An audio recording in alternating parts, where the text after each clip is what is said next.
సడన్గా అంత లైఫ్ అంతా చూసేసిన ఆయన మ్యానిపులేట్ అయిపోయారా? అసలు ఏం జరిగింది? ఆ తాగడం ఏంటి?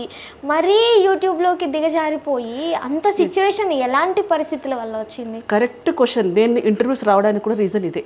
నేను ఇదే టాపిక్ చెప్పాలనుకుంటున్నాను, ఇదే మ్యాటర్ చెప్పాలనుకుంటున్నా. అతను అంత నెంబర్ 1 పొజిషన్ వచ్చిన తర్వాత తాగడానికి అంటే ఇప్పుడు మిగతా వాళ్ళందరూ ఉన్నారు కదా, మాస్టర్స్ అయిన వాళ్ళు అందరూ ఉన్నారు, డైరెక్టర్స్ ఉండొచ్చు, ఇంకెవరు, వాళ్ళు తాగడానికి డబ్బులు లేవా? ఈ నొక్కైన ఎందుకు అలా చెడిపోయారు? ఇప్పుడైనా చెప్పుడు మాటలు ఆయనకి ఎవరైనా చెప్పారనుకోండి, సపోజ్ ఈజీగా నమ్మేస్తాడు. మాస్టర్ ఇలా జరిగింది, అలా జరిగింది. మాస్టర్ ఎవరైనా మంచి చేసే వాళ్ళు ఉంటే వాళ్ళు అక్కడ ఉంచరు. కొంతమంది ఉన్నారు, దుష్టులు ఉన్నారులేండి ఆయన దగ్గర అప్పట్లో. వాళ్ళు ఏంటంటే వాళ్ళ అవసరం కోసం, ఎప్పుడు స్వార్థం కోసం. తెలిసి ఒక 10 సంవత్సరాల నుంచి వచ్చిన వాళ్ళందరూ దృష్టిలో ఉన్నారు ఆయన పక్కన. అంతే ఎవరు లేరు. స్వార్థం స్వార్థం స్వార్థం. ఇప్పుడు నిజంగా కరెక్ట్ గా ఉన్నవాడైతే ఇప్పుడు ఎవరు ఫ్యామిలీని వదిలేసుకొని రోడ్డు మీద పడ్డారు చెప్పండి? ఈయన ఫ్యామిలీ అంటే ఈయనకు ఆలోచన ఉండక్కర్లేదా?